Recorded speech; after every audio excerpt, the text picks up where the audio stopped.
आज की वीडियो में हम बात कर रहे हैं ब्लड के बारे में। हम जानेंगे कि ब्लड के क्या क्या कंपोनेंट होते हैं या फिर इसमें क्या क्या पाया जाता है। तो आज की वीडियो में आपको ब्लड के बारे में कंप्लीट नॉलेज मिल जाएगी। तो blood slightly alkaline viscous fluid होता है जिसकी pH 7.4 होती है, जिसे हम ट्रिक की हेल्प से याद करेंगे। तो आपको याद रखना है PCB, जिसमें P4 है प्लाज्मा एंड C4 है सेल्स, यानी कि plasma plus cells is equal to blood. Blood plasma और सेल से मिलकर बना होता है, जिसमें प्लाज्मा के दो कंपोनेंट होते हैं, प्लाज्मा सॉलिड्स एंड प्लाज्मा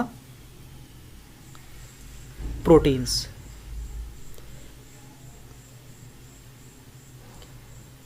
तो पहले हम बात कर लेते हैं प्लाज्मा सॉलिड की। तो प्लाज्मा सॉलिड इसमें 6 होते हैं, जिनकी इलेक्ट्रिक याद रखना है आपको CPU जेल, जिसमें C4 है carbohydrates, P4 protein, U4 urea, G4 gases, E4 electrolytes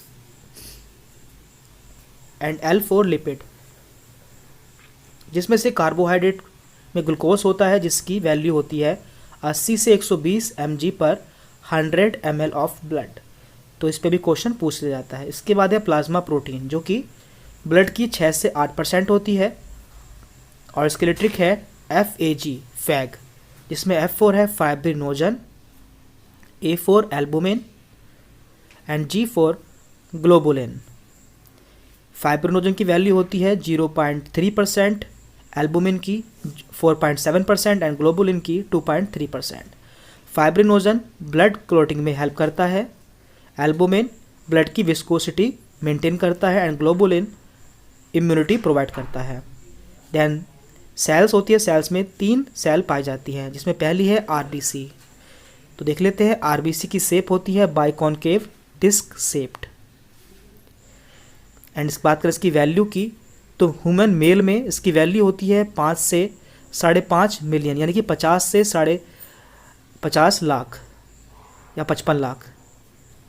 then female में इसकी वैल्यू होती है 4 से 4.5 मिलियन एंड इसका लाइफ स्पैन होता है 120 डेज, यानी कि 120 दिन तक ये जीवित रहती हैं, उसके बाद स्प्लिम में जाके टूट जाती है। और एक पूछा जाता है रोलेक्स फॉर्मेशन, इसका मतलब होता है collection in the form of coins, यानी कि RBC कॉइन के रूप में इकट्ठा हो जाती हैं, उसे रोलेक्स फॉर्मेशन कहते हैं। इसके बाद है WBC। तो WBC में 2 सेल होती हैं, ग्रेनुलोसाइट्स एंड ए ग्रेनुलोसाइट्स। तो पहले हम बात कर रहे हैं ग्रेनुलोसाइट्स की, जिसे याद करने के लिए ट्रिक है G-बैन, जिसमें G means granulocyte and BEN means basophil, eosinophil and neutrophil. Then agranulocyte, जिसे याद करने के लिए ट्रिक है MLA। A means agranulocytes, M means monocytes and L means lymphocytes. तो ये सभी आपको याद रखना है। इसके बाद है थर्ड सेल प्लेटलेट्स,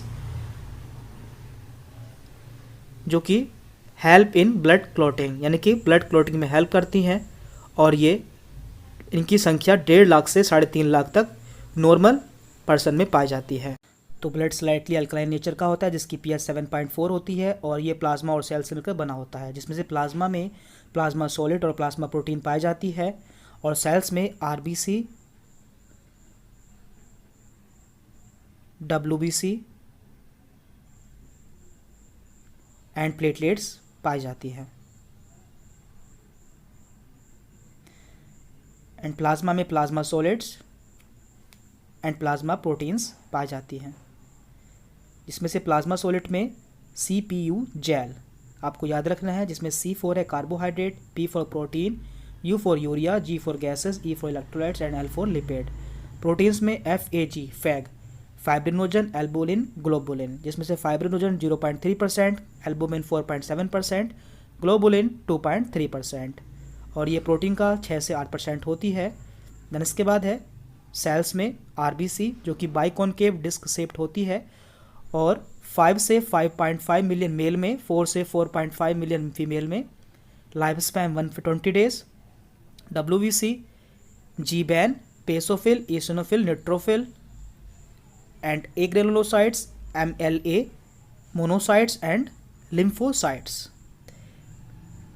देन इसके बाद है प्लेटलेट्स, जो कि ब्लड क्लॉटिंग में हेल्प करती है, और ये कि 1.5 लाख से 3.5 लाख